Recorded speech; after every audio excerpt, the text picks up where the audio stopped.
Hey guys, David here, bringing you guys another video. This time I'll be talking about the PlayStation 4. Now, I know it's been a while since the PlayStation conference in New York went underway. It was, I believe, last week, so I know it's been a while, and I'm pretty sure that the majority of the details from that conference are out there, and I'm pretty sure that at least half of you already know what's going on. But for those of you who don't know, let me break it down for you. Sony held a conference in New York on February 20th, and they pretty much just announced the PlayStation 4. Announced, not unveiled. A lot of people like to use the term unveiled. Technically, they didn't unveil anything, which is one of the complaints that a lot of people had, was the fact that they didn't show the console, which I'll get to in a second, but they pretty much just announced that there was going to be the PlayStation 4 and that's coming this holiday season 2013. Now, again, another thing that people didn't like, there was no exact release date. Once more, I will talk about that in a second.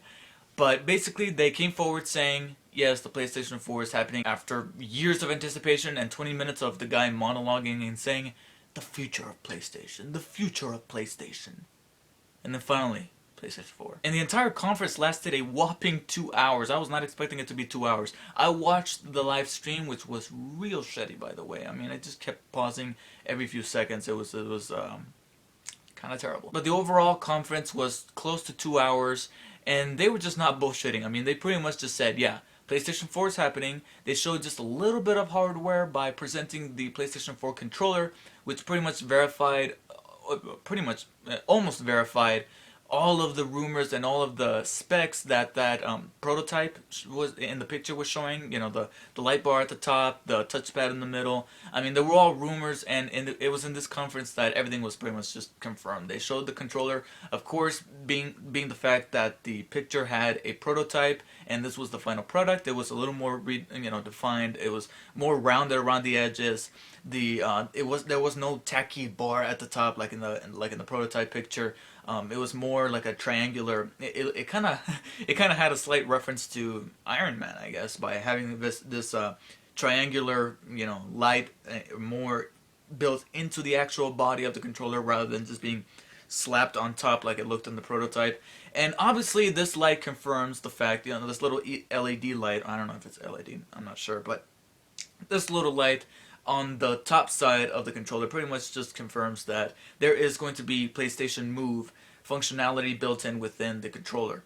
Along with that, again, they confirmed the touchpad at the front of the controller. Now, again, touchpad, not touch screen. A lot of people were trying to differentiate between the touch screen and the touchpad. Touch screen is where there's an actual screen integrated into the body of whatever sort of device you're using, whereas the touchpad is simply just a pad that allows you to touch to perform certain functions, but doesn't exactly show a screen showing you the data or the function that you're trying to perform. So it's likely that this touchpad is going to serve as some sort of alternative for the now departed start and select buttons. Another confirmed rumor, the share button is on the side, and the share button is definitely one of the things I'm looking forward to the most for the PlayStation 4. I mean, think about it. It's going to be the easiest thing in the world now to be able to make playthrough videos for YouTube, at least Ustream, because at the moment I believe Ustream is the only mentioned service that's going to be able to carry this functionality.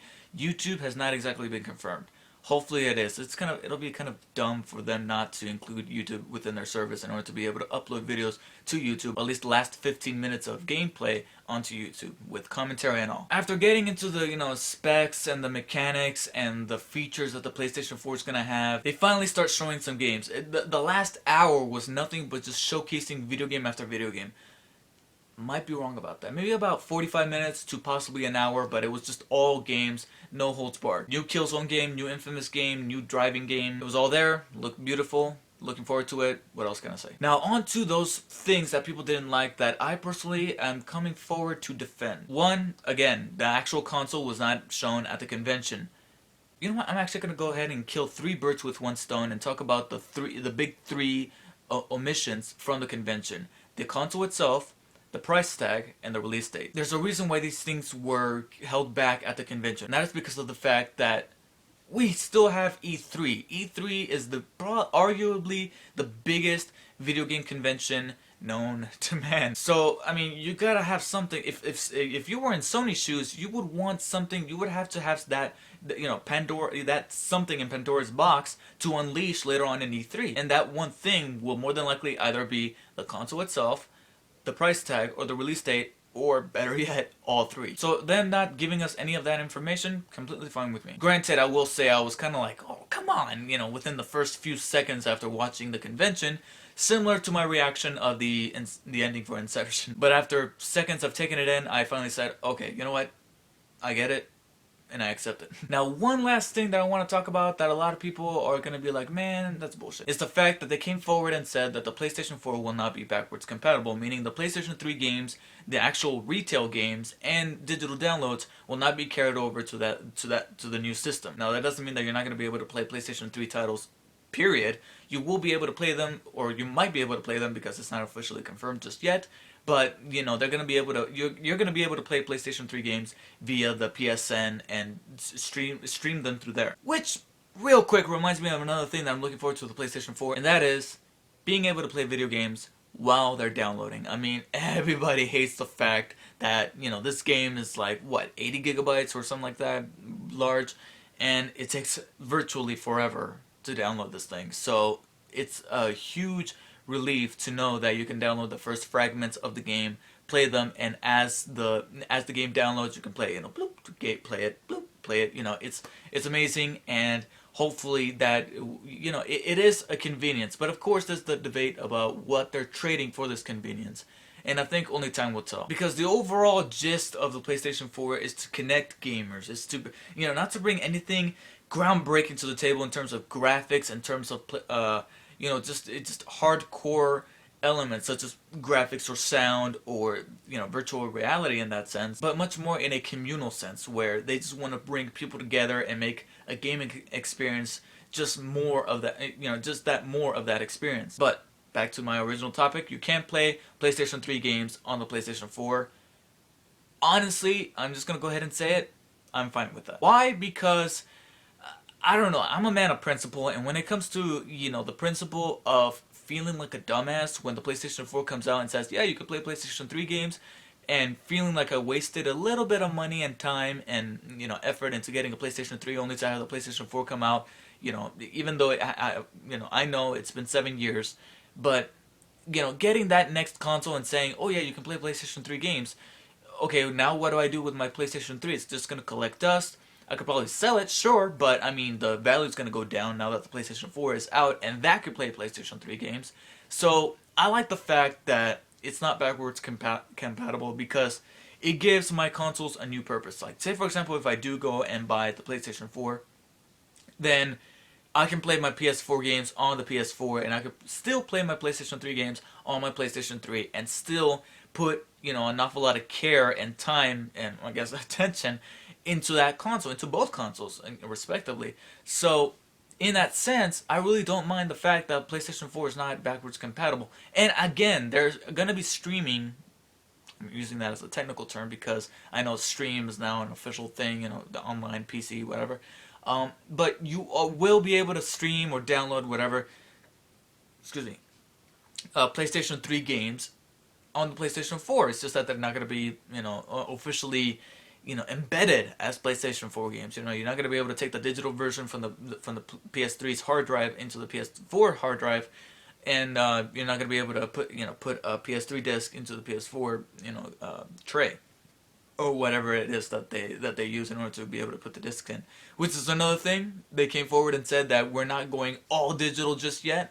Blu-ray discs are still the primary distribution of games for Sony's platform.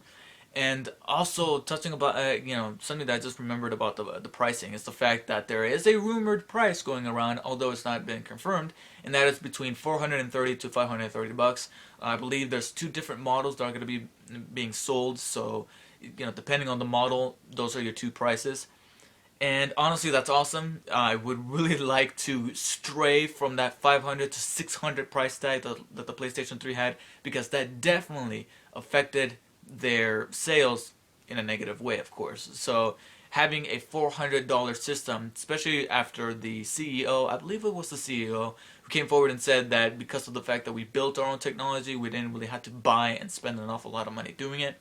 I mean, there was still money spent, but with this quote unquote harvested technology, they're going to be able to compete in the market a lot easier and without a problem, without having to worry about people not buying the system because it costs too much. So with him saying that, a lot of people are like, okay, then it's definitely going to be between 400 and 500 bucks. Not saying that them, selling it, if the price tag ends up being between 500 and 600 is totally surprising, because if it is, it's not going to be too surprising, but it's going to be a bit of a disappointment and huge pain in the ass. But between 400 and 500 bucks would be awesome. And I believe that is about it when it comes to the. I mean, they also showed a picture of all the first party and third party developers that are developing games for the PlayStation 4, and so far it looks awesome. So, will I get a PlayStation 4? I would absolutely love to, especially because of the fact that it is indeed coming out this holiday season, 2013. I would really like to have it for Christmas, but cha-ching, I just that I'm suffering greatly with that, especially from the classes that I'm taking right now at college. At my college, they're making significant amounts of cuts, and some of those cuts included my paycheck. So I'm receiving a lot less money from my job at the college, as well as having to pay for my own materials with various classes that I have that require me to get my own materials, and so that's taking out an awful lot of money from my bank account.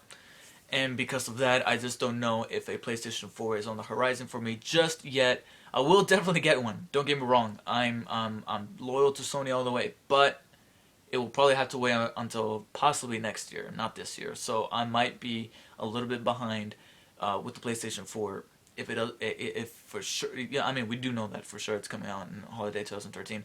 But when everybody else has one, I'm gonna be behind, and it sucks because I know that this is I know for certain that this was gonna be for me the console that I was gonna go ahead and try to be at the beginning, at the birth of the system, and at the end of the system. Live through that entire life cycle until the next generation of consoles comes out, which at this point I don't think we even want to think about.